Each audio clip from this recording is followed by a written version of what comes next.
जय श्री राधे। पूज्य श्री सद्गुरुदेव भगवान के चरणों में प्रणाम। संत भगवान कहते हैं, मौन नाम जप और भगवत प्राप्ति का रहस्य। महापुरुषों ने कहा है कि मौन धारण करना केवल चुप रहना नहीं है, बल्कि यह साधना का एक अत्यंत प्रभावशाली साधन है।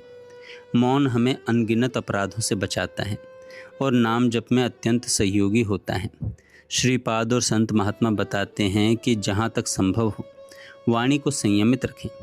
यदि बोलना आवश्यक हो तो कम शब्दों में केवल भगवद विषयक बातें ही बोलें। अनावश्यक वार्तालाप, प्रश्न संबोधन, इन सब से दूर रहें। ऐसा भाव रखें मानो आपने कुछ सुना ही नहीं, देखा ही नहीं। यह कोई साधारण बात नहीं है, यह महापुरुषों का आचरण है। उनके पास लोग बैठकर प्रश्न करते रहते हैं और वे मौन में दूसरी दिशा में देख रहे होते हैं।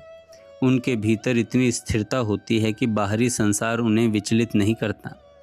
उपासक में यह धैर्य होना चाहिए कि सामने वाला बोलता रहे, लेकिन भीतर कोई हलचल ना हो। आवश्यकता हो तो ही बोले, अन्यथा शांत रहो। अब दूसरी बात, व्यवहार को शिथिल करना। यह संसार हमें व्यवहार के जाल में फंसा देता है।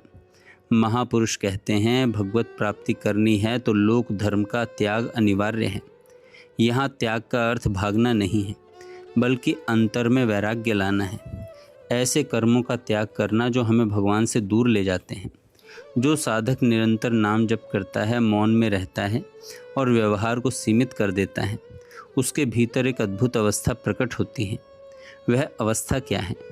एक समय ऐसा आता है जब साधक जागृत अवस्था में भी शरीर की सुध बुध भूल जाता है। नेत्र बंद हैं लेकिन भीतर दिव्य दर्शन हो रहे हैं। वह देखता है वृंदावन की भूमि, सुंदर निकुंज और वहाँ श्री राधा कृष्ण युगल सरकार। यह कोई कल्पना नहीं। महापुरुष कहते हैं, यदि साधना सही है तो यह अनुभव अवश्य होता है। साधक देखता है कि युगल सरकार मुस्कुराते हुए आ रहे हैं, आपस में वार्ता कर रहे हैं।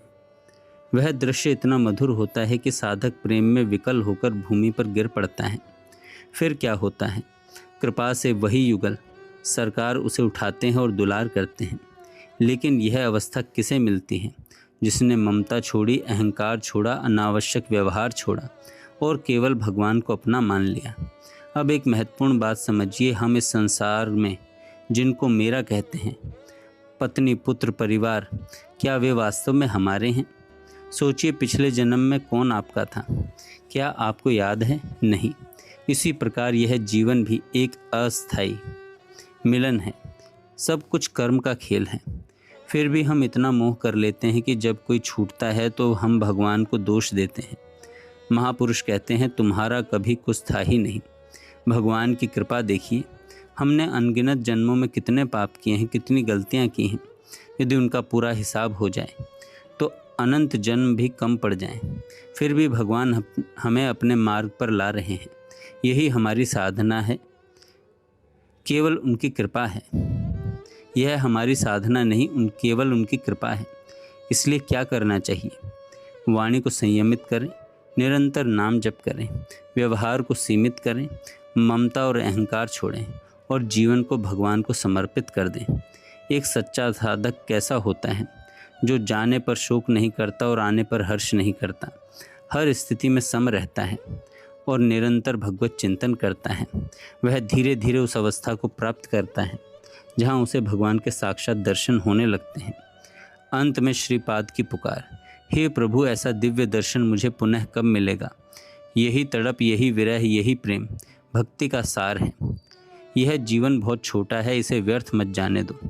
मौन अपनाइए, नाम जप कीजिए, भगवान को अपना सब कुछ मान लीजिए। बाकी सब अपने आप ठीक हो जाएगा। जय श्री राधे।